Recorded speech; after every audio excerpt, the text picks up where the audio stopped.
ملا وجہی۔ ملا اسد اللہ وجہی محمد قلی قطب شاہ کے دربار کا ملک الشعراء تھا۔ وہ فارسی کا شاعر بھی تھا اور اردو شاعری اور نثر میں بھی اس نے کمال فن کا اظہار کیا ہے۔ ملا وجہی نے قطب شاہی خاندان کے 4 بادشاہوں کا زمانہ دیکھا۔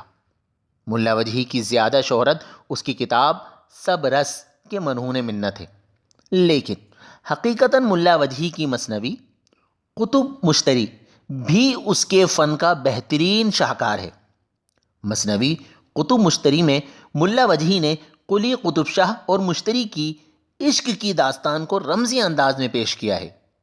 مشتری رقاصہ تھی جو بھاگمتی کے نام سے مشہور تھی، جسے قلی قطب شاہ نے حیدر محل کا خطاب دیا تھا اور جس کے نام پر شہر آباد کیا، اور اس کا نام پہلے بھاگ نگر اور پھر حیدر آباد رکھا۔ مثنوی قطب مشتری 1609 میں تصنیف ہوئی۔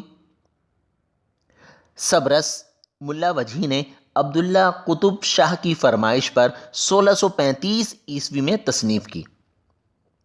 سب رس محمد یحییٰ ابن سیبک فتاحی نیشا پوری کی تصنیف دستور عشاق کے نثری خلاصے قصہ حسن و دل سے ماخوذ ہے۔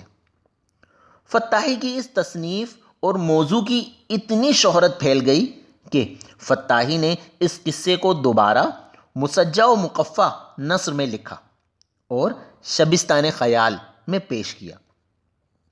بحر العرفان حسین ذوقی نے اسی قصے کو اپنی مثنوی وصال العاشقین میں دکنی اردو میں نظم کیا۔ سب رس اردو میں ادبی نثر کا پہلا نمونہ ہے۔ اس سے پہلے کہ جو نثری تصانیف ملتی ہیں وہ مذہبی نوعیت کی ہیں، ان میں وہ ادبی شان نہیں ہے جو سب رس کا ترائے امتیاز ہے۔ سب رس اردو کے نثری اسلوب کا پہلا ترقی یافتہ نمونہ ہے۔ سب رس ایک تمثیلی قصہ ہے۔ کہا جاتا ہے کہ تمثیل نازک اور مشکل قصہ گوئی ہے، اس لیے بہت کم ایسی تمثیل پیش کی گئی ہیں جو کامیاب رہیں یا ان کا کوئی ادبی مرتبہ ہے۔ تاریخی اعتبار سے سب رس کی اہمیت دوہری ہے۔ پہلی یہ کہ خالص تمثیل کے لحاظ سے ہمیشہ کی طرح آج بھی یہ منفرد ہے، اور دوسرا یہ کہ سب رس اردو نثر کا پہلا ادبی کارنامہ ہے۔ اگر سب رس کی نثر کا مقابلہ برہان الدین جانم کی تصنیف کلمۃ الحقائق سے کیا جائے تو یہ بات سامنے آتی ہے کہ سب رس کا اسلوب بیان ادبی و علمی اسلوب کے دائرے میں آتا ہے، جبکہ کلمۃ الحقائق کی نثر اس صفت سے عاری ہے۔ اس کی اہمیت صرف اولیت کی وجہ سے ہے۔